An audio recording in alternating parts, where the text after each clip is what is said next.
2 లక్షల రుణమాఫీ దేశానికి రోల్డ్ మోడల్ అని తెలంగాణ రాష్ట్ర ముఖ్యమంత్రి రేవంత్ రెడ్డి అన్నారు. ఏఐసీసీ అధినేత రాహుల్ గాంధీకి కృతజ్ఞత లక్షలాది మంది రైతులతో వరంగల్ వేదికగా ఈ నెలాఖరున భారీ బహిరంగ సభ నిర్వహించినట్లు తెలిపారు. మాట తప్పం మడమ తిప్పము కాంగ్రెస్ పార్టీ ఏదైనా చెబితే 100% అమలు చేస్తుంది అని 2009లో మన్మోహన్ సింగ్ గారు ఏ విధంగా అయితే రుణమాఫీ చేసి చూపించిండో ఈనాడు దేశంలోనే ఆదర్శం. కొంతమంది ఎక్కడెక్కడి నుంచో వచ్చి ఒక ఆయన గుజరాత్ మోడల్ అంటాడు, ఇంకొక ఆయన ఇంకేదో మోడల్ అంటాడు.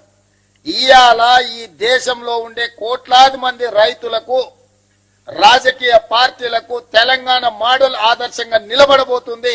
తెలంగాణ రాష్ట్రం మాట ఇచ్చి రైతులకు 2 లక్షల రూపాయల రుణమాఫీ ఏకకాలంలో అధికారంలోకి వచ్చిన మొదటి 8 నెలల లోపలనే శ్రీమతి సోనియా గాంధీ గారు, శ్రీ రాహుల్ గాంధీ గారు ఇచ్చిన మాట నిలబెట్టుకొని ఈ రోజు దేశంలోనే ఆదర్శమైన ప్రభుత్వంగా తెలంగాణ మోడల్ గా ఈ రోజు మనము నిలబడ్డము. వ్యవసాయం దండుగా కాదు, వ్యవసాయం పండుగని నిరూపించినాం. రైతుల కోసమే ఈ ప్రభుత్వం ఉన్నది. రైతును రాజును చేయడమే ఈ ప్రభుత్వం యొక్క లక్ష్యం.